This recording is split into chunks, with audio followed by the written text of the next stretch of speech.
الحمد لله رب العالمين والصلاة والسلام على رسوله الأمين.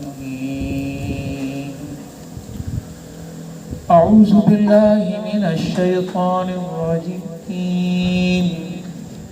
بسم الله الرحمن الرحيم. قل أعوذ برب الناس ملك الناس إله الناس من شر الوسواس الخناس الذي يوسوس في صدور الناس من الجنة والناس. صدق الله مولانا العظيم وصدق رسوله النبي الكريم ونحن على ذلك من الشاهدين والشاكرين والحمد لله رب العالمين. درود شریف پڑھ لیجیے. اللهم صل على سيدنا مولانا محمد وعلى آل محمد كما صليت على إبراهيم وعلى آل إبراهيم إنك حميد مجيد. اللهم بارك على محمد وعلى آل محمد كما باركت على إبراهيم وعلى آل إبراهيم إنك حميد مجيد. انتہائی قابل احترام بزرگوں اور نوجوان ساتھیوں، اللہ تبارک و تعالیٰ کے کلام پاک سے سورہ ناس کی تلاوت کی گئی. اللہ رب العالمین سے دعا کرتا ہوں کہ مجھے وہ اس آیت مبارکہ جو آپ کے سامنے پڑھی گئی تھی صحیح بات اور حق بات کرنے کی توفیق عطا فرمائے، ہم سب کو سمجھنے کی توفیق عطا فرمائے اور آخر میں ہم سب کو قرآن پاک کی آیات پر عمل کرنے کی توفیق عطا فرمائے. رمضان المبارک کا مہینہ ہے اور آخری طاق رات ہے. کل شاید چاند نظر آئے، اگر آ گیا تو رمضان المبارک کی رحمت بھری ساعتیں ختم ہو جائیں گی اور ہم شوال کے مہینے میں داخل ہو جائیں گے، اور چاند نظر نہیں آیا تو ایک دن مزید ہمیں روزہ رکھنے کا موقع مل جائے گا. اس طرح قرآن پاک کی تلاوتیں یہاں پر ہوئی، تراویح پڑھی گئی، تراویح میں قرآن پاک کو مکمل کیا گیا اور تکمیل قرآن سورۃ الناس پر ہوئی. اسی نسبت سے سورۃ الناس کا درس قرآن رکھنا آج کا مقصد بنا. اگر ہم غور کریں تو سورۃ الناس کے اندر اللہ رب العالمین نے فرمایا کہ قل اعوذ برب الناس ملک الناس الہ الناس. اللہ رب العالمین نے فرمایا کہ کہو پناہ مانگتا ہوں بے رب الناس، رب کی کہ جو انسانوں کا رب ہے. اللہ رب العالمین نے پہلی آیت میں اپنے آپ کو رب کہا، پالنے والا کہا، پرورش کرنے والا کہا، نگہداشت کرنے والا کہا. پھر فرمایا کہ ملک الناس، ملک کہتے ہیں بادشاہ، کہ انسانوں کا بادشاہ ہے.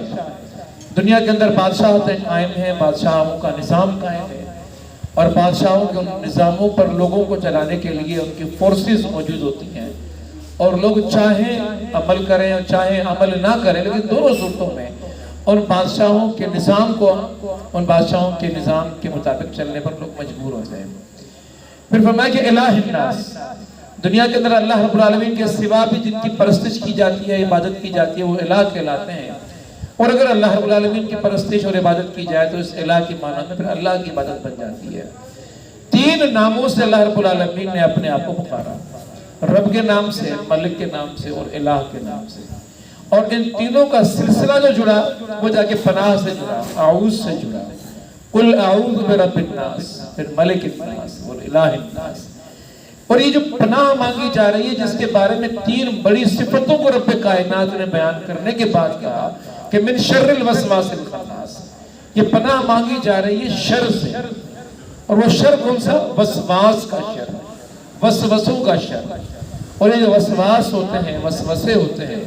یہ جو خیالات ہوتے ہیں، یہ جو سوچیں ہوتی ہیں، جو انسان کے ذہن کے اندر داخل ہوتی ہیں اور انسان کے ذہن کے اندر اس شر کی آبیاری کرتی ہیں،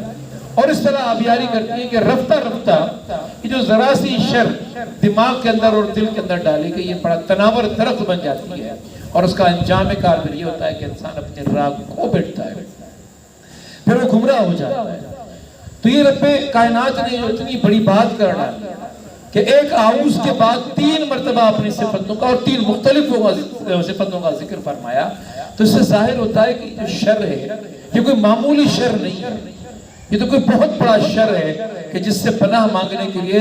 رب کی وہ جو پرورش کرنے والی صفت ہے اس کا بھی رب کائنات نے ذکر کیا، اور وہ جو رب کائنات نے قانون بنا دیے ہیں، ضابطۂ حیات بنا دیا ہے کہ جس ضابطۂ حیات کی پابندی کے اندر رہ کر انسان اپنے آپ کو شیطان کے شر سے بچا سکتا ہے، تو رب کائنات نے اس کا بھی ذکر فرما دیا، اور پھر الہ ہونے کا بھی ذکر رب کائنات نے فرما دیا۔ تو معلوم یہ ہوا کہ کوئی معمولی شر نہیں، اس شر سے اگر انسان بچ سکتا ہے تو خدا رب ذوالجلال کی خالص عطا کی وجہ سے بچ سکتا ہے، ورنہ اس شر سے بچنا انسان کے خالص اپنی استطاعت اور خالص اپنی صلاحیت اور خالص اس کی اپنی نیکی اور خالص اس کی اپنی صالحیت یہ انسان کو اس کے شر سے نہیں بچا سکتا۔ اور پھر معاملہ یہ ہے کہ اللہ رب العالمین نے یہ جو جس شر کی بات کی ہے، جس کے شر کی بات کی ہے، یہ شر اعلانیہ مد مقابل نہیں ہوتا، آ کر سامنے آ کے للکار کر حملہ آور نہیں ہوتا، بلکہ یہ تو خفیہ طریقے سے آتا ہے، کسی کونے کھجڑے سے نکل کر آتا ہے، کسی بات کے پیچھے سے چلا ہوا آتا ہے، کسی خوشنما چیز کے ذریعے سے آ جاتا ہے اور دلوں کے اندر آ کے بیٹھ جاتا ہے۔ جس طرح رب کائنات نے فرمایا کہ من شر الوسواس الخناس الذی یوسوس فی صدور الناس،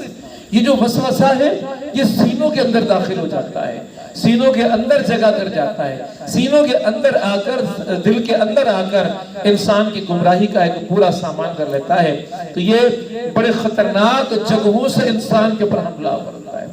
ایسی جگہوں سے حملہ آور ہوتا ہے کہ جو بڑی پوشیدہ جگہیں ہوتی ہیں، ان پوشیدہ جگہوں سے ان حملوں کو انسان محسوس نہیں کر پا رہا ہوتا، دیکھ نہیں پا رہا ہوتا کہ دیکھ کر اپنے آپ کو اس سے بچا سکے۔ تو اس سے معنی یہ ہوئی کہ وہ جو وسواس ہے یا وسوسہ ہے، اس وسوسے کے معنی ہو گئی کہ انتہائی آزار دہ چیز جو خفیہ طریقے سے انسان کے پاس آ جائے، انتہائی آزار دینے والی چیز، انتہائی نقصان دینے والی چیز۔ پھر خنوس کے معنی ہے وہ جو واپس پلٹ کر انسان کے پر حملہ ہوا۔ ایک مرتبہ انسان اپنے آپ کو بچا گیا تو وہ مایوس نہیں ہوا حملہ ہوا، پلٹ کے چلا گیا، پھر موقع پا کر حملہ کر دیا، پھر انسان نے اپنے آپ کو بچا لیا، پھر وہ پلٹ کے چلا جاتا ہے۔ تو یہ پلٹ کر اور بار بار آ کر حملہ آور ہو کر انسان کو زیر کرنا چاہتا ہے، انسان کو تباہ کرنا چاہتا ہے اور انسان کو گمراہ کرنا چاہتا ہے۔ بخاری شریف کی حدیث ہے اور حضرت ابن عباس رضی اللہ تعالیٰ عنہ اس کے راوی ہیں، آپ فرماتے ہیں کہ آپ صلی اللہ علیہ وسلم نے فرمایا کہ شیطان انسان کے قلب پہ چھا جاتا ہے، دل پہ چھا جاتا ہے، دل کو وہ چیزیں مانوس ہو جاتی ہیں، مرغوب ہو جاتی ہیں، پسند آنا شروع ہو جاتی ہیں کہ جن کے اندر اس کی اپنی ہلاکت ہوتی ہے۔ انسان رب رسے مت کھسے نسیڑا پار جہمیں جوکو جیے جو، انسان کا حال یہ ہو جاتا ہے کہ انسان ایسی چیزوں کو اپنے لیے مرغوب سمجھتا ہے، انسان کے سامنے وہ چیزیں اس طرح آ جاتی ہیں کہ انسان یہ سمجھتا ہے کہ انہی چیزوں کو حاصل کرنے میں ہی میری دین کی اور دنیا کی فلاح اور آخرت کی فلاح اس کے اندر موجود ہے۔ پھر آقا نامدار فرماتے ہیں کہ جب ابن آدم اللہ کو یاد کرتا ہے، یعنی کہ وہ خفیہ طریقے سے آیا، دل پر حاوی ہو گیا، اب دل پر جب حاوی ہو گیا، دل قبضے کے اندر آ گیا شیطان کے وسوسہ ڈالنے والے کے، تو پھر معاملہ یہ ہو جاتا ہے کہ ابن آدم اگر اللہ کو یاد کرتا ہے تو پھر وہ وسواس ڈالنے والا پیچھے ہٹ جاتا ہے، یعنی کہ وسواس ڈالنے والے کو پیچھے دھکیلنے والی کوئی چیز اگر ہو سکتی ہے تو وہ چیز اللہ رب العالمین کی یاد ہو سکتی ہے۔ اور پھر فرمایا کہ جب وہ غافل ہو جاتا ہے،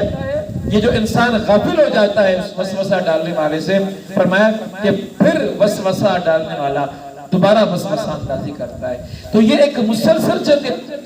ایک ایسی جنگ ہے جس کے اندر انسان ہر وقت پڑا ہوا ہے، اپنے آپ کو اس جنگ کے اندر بچانا انسان کے لیے مشکل ہو جاتا ہے۔ الخناس کا جو لفظ استعمال ہوا، الخناس لفظ کی معنی بھی یہ ہے کہ خفیہ طور پر چھپ کر بیٹھ کر اچانک حملہ کرنے والا، یہ ہے وہ خناس جسے قرآن پاک میں آیا کہ من شر الوسواس الخناس، یہ جو شر کی بات ہے موقع کی تلاش میں بیٹھا ہوا ہے، جہاں انسان نے تھوڑا سا نرمی اس کے لیے پیدا کر دی، اس کو جگہ پانے کا موقع دے دیا، اس نے دیر نہیں کی اور فوراً انسان کے پر حملہ ہو گیا۔ وہ مواقع کے انتظار کے اندر ہوتا ہے اور خفیہ انداز کے اندر گھس کر انسان کے پر حملہ آور ہو جاتا ہے۔ اسی طرح یہ ایک بودھے کردار کا وہ جو مخلوق ہے جس کو ہم شیطان کہتے ہیں کہ انسان کی کمزوری کا وہ بیٹھ کے انتظار کر رہا ہوتا ہے کہ جب انسان کمزوری کا شکار ہوتا ہے تو وہ فوراً جھپٹ کر اس کے پر حملہ آور ہو جاتا ہے۔ لہذا اس بات کو سمجھنا چاہیے کہ یہ ایک بڑی خطرناک جنگ ہے کہ جس کے اندر انسان گھرا ہوا ہے، اور یہ جنگ ایک ایسی مخلوق کے ساتھ جنگ ہے کہ جو ہمارے وجود کا بیری ہے کہ جب رب کائنات نے یہ اعلان کیا تھا فرشتوں کے سامنے کہ انی جاعل فی الارض خلیفہ، کہ میں زمین کے اوپر خلیفہ بنانے والا ہوں، ایک ایسی مخلوق تخلیق کرنے والا ہوں کہ جس کو ایک ایسا درجہ دینے والا ہوں کہ جو درجہ اس سے پہلے میں نے کسی مخلوق کو نہیں دیا تھا۔ اسی وقت کہ جب رب کائنات نے کہا تھا کہ سجدہ کرو اس آدم کو، تو فسجدو، سب نے سجدہ کیا الا ابلیس، ابلیس نے سجدہ کرنے سے انکار کر دیا۔ ابا واستکبر، وہ تکبر کا شکار ہوا اور اس تکبر کا شکار ہو کر اس نے کہا کہ میری اٹھان آگ کی طرح اونچی ہے، اوپر کی طرف ہے، یہ تو زمین پر پڑا ہوا ہے، مجھ میں تپش ہے، مجھ میں جوش ہے، تکبر کا شکار ہو گیا۔ تو رب کائنات نے اعلان کر دیا انسان کو، واضح کر دیا انسان کو، بتا دیا انسان کو کہ فَأَذَلَّهُمُ الشَّيْطَانِ، تمہارا ازلی، تمہارا پیری، تمہارے وجود کا انکاری، تمہارا دشمن اگر کوئی اس دنیا کے اندر ہے تو وہ شیطان ہے۔ اس شیطان کے معاملے کے اندر تمہیں ہمیشہ ہوشیار رہنا ہے۔ کبھی بھی اس شیطان کے معاملے میں اگر تم نے اپنے آپ کو کمزور پایا تو تمہارے لیے معاملہ بڑا مشکل ہو جائے گا، اپنے آپ کو گھاٹے کے اندر ڈال دو گے، اپنے آپ کو خطرے کے اندر ڈال دو گے۔ سورہ فاطر کی آیت نمبر 6 اللہ رب العالمین متنبہ کر رہا ہے، اللہ رب العالمین خبردار کر رہا ہے، رب کائنات کہہ رہا ہے کہ ان الشیطان لکم عدو، یہ جو شیطان ہے تمہارا عدو ہے، تمہارا دشمن ہے، لہذا تمہیں یہ کرنا چاہیے۔ اگلی آیت میں رب کائنات فرماتا ہے، یا اسی آیت کے اگلے سے میں رب کائنات فرماتا ہے فَاتَّخَذُوهُ عَدُوًّا، اس شیطان کو تم بھی ایک دشمن کے طور پر لے لو۔ اور دشمن بھی کیسا؟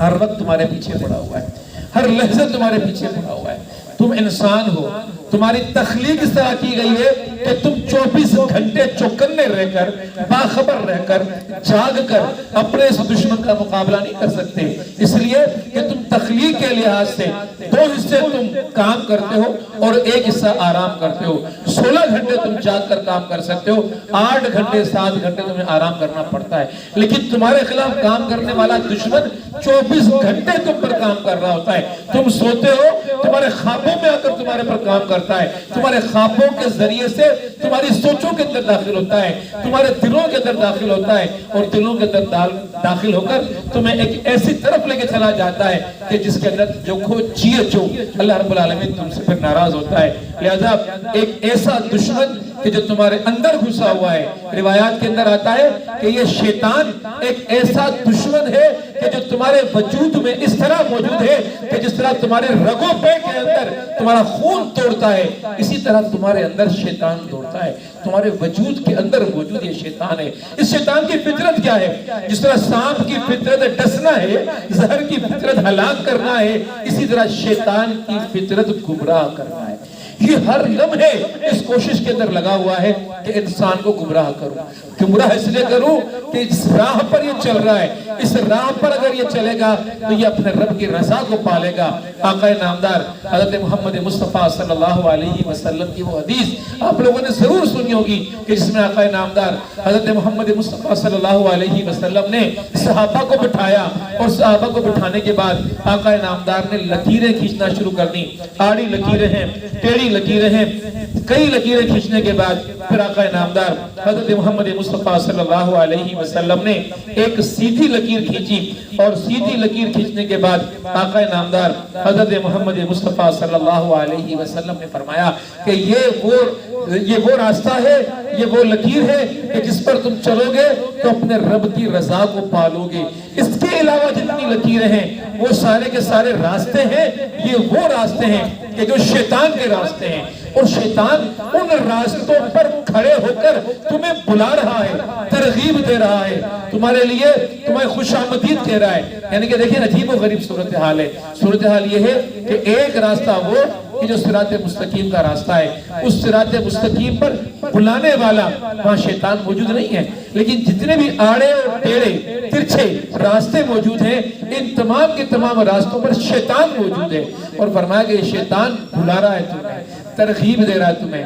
قریب آنے کو تمہیں کہہ رہا ہے۔ کبھی کسی حسین عورت کی صورت میں اس ترچھے آڑے راستے پر کھڑا ہوا ہے، اور اس حسینہ کی طرف سے، اس حسینہ کی صورت میں وہ شیطان اس حسینہ کی صورت اختیار کر کے اور تمہیں ترغیب دے رہا ہے کہ میری طرف آ جاؤ۔ تو کبھی کسی جگہ پر، کسی کاروباری جگہ پر، کسی سرکاری دفتر میں کسی فرد کی صورت میں بیٹھا ہوا ہے اور وہاں تم سے رشوت طلب کرنے کی بات کر رہا ہے، یا تم سے رشوت طلب کروا رہا ہے، اور رشوت کی طلبی کے اندر تمہیں پیسوں کی جمع کرنے کی صورت بتا رہا ہے، رشوت دے کر کام کروانے کی ترغیب تمہیں دے رہا ہے،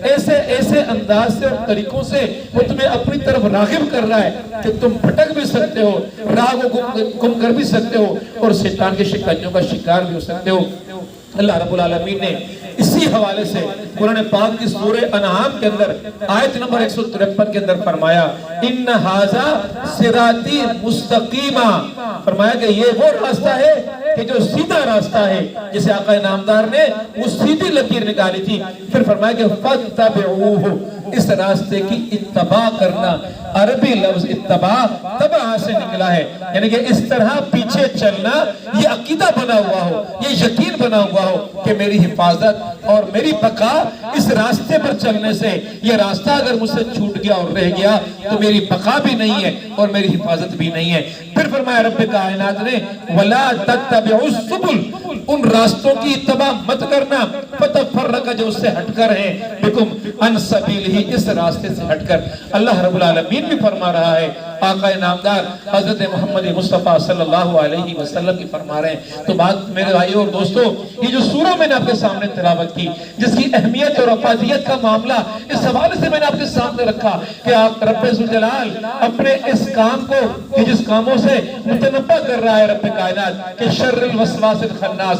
الذی یوسوس فی صدور الناس، پھر فرمایا کہ من الجنۃ والناس، خبردار رہنا یہ جنوں کی صورت میں بھی آئے گا کہ تمہیں نظر نہ آ رہا ہو، اور یہ انسانوں کی صورت میں بھی ہوگا۔ شیطان انسان کی صورت بن کر تمہارے سامنے آئے گا، تمہیں ترغیب دے گا، تمہیں للچائے گا، تمہیں بلائے گا اور تمہیں ہلاکت کے گڑھوں کی طرف لے کر جائے گا۔ تو یہ عجیب و غریب ایک دشمن ہے، ایک خفیہ دشمن ہے، ترغیبیں دینے والا، لذتیں دینے والا، آسائشیں دینے والا، آرام دینے والا، رتبہ دینے والا، اعزاز دینے والا، یہ کئی خوشنما صورتوں کے اندر تمہارے پاس آ کر تم سے تمہاری راہ وہ ہٹانا چاہتا ہے، تمہیں صراط مستقیم سے تمہیں ہٹانا چاہتا ہے۔ اور یہ ایسا دشمن ہے، ایسا خفیہ دشمن ہے کہ جس کے بارے میں خود رب ذوالجلال قرآن پاک میں فرما رہا ہے کہ الذی یوسوس فی صدور الناس، اور تو کیا تمہارے دل بھی اس کی دسترس کے اندر ہیں، وہ دلوں میں گھس کر تمہارے دلوں کے اندر نفرتیں پیدا کر کے تمہارے بھائیوں کی، تمہارے دوستوں کی، تمہاری راہیں گم کرنا چاہتا ہے۔ آقا نامدار حضرت محمد مصطفیٰ صلی اللہ علیہ وسلم کے پاس صحابہ بیٹھے ہوئے ہیں، صحابہ میں سے کسی ایک صحابی نے آقا نامدار حضرت محمد مصطفیٰ صلی اللہ علیہ وسلم کے سامنے اپنا دل کھول کر رکھ دیا اور کہا کہ یا رسول خدا، ہماری حالت ایسی ہے کہ بعض اوقات ہم اپنے دل کے اندر ایسے خیالات پاتے ہیں کہ جن کا زبان پر لانا بڑا شاق گزرتا ہے، بڑا برا گزرتا ہے کہ زبان پر ان کو کیسے لائیں۔ صحابہ کتنی مبارک ہستیاں تھیں اس زمین کے اوپر، اللہ کے نبی صلی اللہ علیہ وسلم کا ساتھ ان کو نصیب تھا، لیکن معاملہ یہ ہے کہ صحابہ فرماتے ہیں کہ یہ جو وسواس ہیں، خیالات ہیں، سوچیں ہیں، اس طرح کی سوچیں ذہنوں کے اندر اٹھتی ہیں، خیالات دل کے اندر آتے ہیں کہ زبان پر لانا بھی شاق گزرتا ہے۔ آقا نامدار حضرت محمد مصطفیٰ اس نوعیت سے، اس حقیقت سے، اس حملے کے مضر اثرات سے باخبر ہیں۔ آپ صلی اللہ علیہ وسلم ترغیب دیتے ہیں کہ اگر اس طرح کی صورتحال آپ کو درپیش آ جائے، وہ صحابہ کو کہی جا رہی بات آج ہم سے کہی جا رہی ہے کہ اگر تمہاری بھی حالت اس طرح کی ہو تو تمہیں کیا کرنا چاہیے؟ تمہیں یہ الفاظ زبان پہ لانے چاہیے کہ الحمدللہ رد امرہ الی الوسوسہ. اے اللہ تیری میں تعریف کرتا ہوں، تیری میں ثنا پیش کرتا ہوں، اور پھر تجھ سے گزارش کرتا ہوں رد امرہ، اس کا جو امر ہے، اس کا جو اثر ہے، اس کی جو تاثیر ہے، جو وسوسے کی صورت میں میرے دل کے اندر پیدا ہوئی ہے، میرے خیالات کے اندر پیدا ہوئی ہے، اے رب ذوالجلال اس کو رد کر دے، اسے ختم کر دے اور اسے فنا کر دے. میرے ساتھیوں اس بات پر ذرا غور کیجئے گا کہ شیطان کیسا ازلی دشمن ہے، اور رب کائنات نے اس کو عدو کہا کہ تو وہ دشمن ہے کہ آج اگر ہم زمین پر ہیں تو اسی شیطان کے اسی وسواس کی وجہ سے ہیں. کہ اللہ رب العالمین نے جب آدم علیہ السلام اور بی بی حوا کو تخلیق کیا تھا تو جنتوں کے اندر انہوں نے کہا تھا کہ یہ تمہارا مسکن ہے، اس جنت کے اندر تم رہو. پھر فرمایا تھا کہ کلو واشربو، کھاؤ اور پیو اس جنت کے اندر ہے. یہ پوری جنت اپنی وسعتوں کے ساتھ تمہارے لیے زیر کر دی گئی ہے، تمہارا گھر بنا دیا گیا ہے. یہاں کی خوراکیں، یہاں کے آرام، یہاں کی ہوائیں، یہاں کی لذتیں، یہاں کی نہریں، یہاں کے دودھ، یہاں کی شہد، یہ سب کچھ تمہارا ہے. پھر فرمایا تھا کہ بس ایک چیز سے تمہیں روکتے ہیں کہ وَلَا تَقْرَبَ هَذِهِ الشَّجَرَةَ، اس درخت کے قریب مت جانا. اور یہ اس لیے کیا رب کائنات نے کہ رب کائنات بندے کو آزمانا چاہتا ہے. وہ تو واضح طور پہ کہتا ہے کہ لِيَبْلُوَكُمْ أَيُّكُمْ أَحْسَنُ عَمَلًا، کہ میں آزمانا چاہتا ہوں، دیکھنا چاہتا ہوں کہ کون ہے جو تم میں سے احسن عمل کرتا ہے، بہتر عمل کرتا ہے، بھلائی کا عمل کرتا ہے،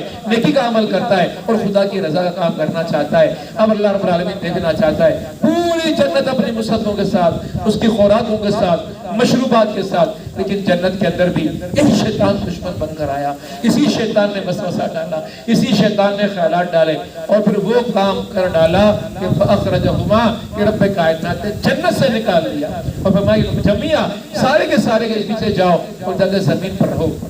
اس طرح جنتوں سے نکالنے والا شیطان. اور کس کے دل میں وسواس پیدا کیے؟ آدم علیہ السلام اور بی بی حوا کے ذہنوں کے اندر خیالات پیدا کیے. میں اور آپ شیطان کے اثرات اور وسواس کے کتنے خطرے کے اندر ہیں، کتنے زد کے اندر ہیں. ذرا ہم لوگ سوچیں تو صحیح، کیا ہم واقعی باخبر ہیں، ہوشیار ہیں، چاقو چوبند ہیں کہ کہیں شیطان ہم پر عملہ ور تو نہیں ہو رہا، اس کے وسواس ہم پر اثر انداز تو نہیں ہو رہے، کہیں ہماری راہیں ہم سے گم تو نہیں ہو رہی، ہم خدا کے قہر کا اور عذاب کا حقدار تو نہیں بننے والے. اس حوالے سے اگر ہمیں دیکھنا ہے تو صحابہ کی گفتگو ہمیں دیکھنا پڑے گی. آقا نامدار حضرت محمد مصطفیٰ صلی اللہ علیہ وسلم کی محفل جمی ہوئی ہے، صحابہ بیٹھے ہوئے ہیں. صحابہ میں سے کسی صحابی نے سوال کیا، یا رسول خدا،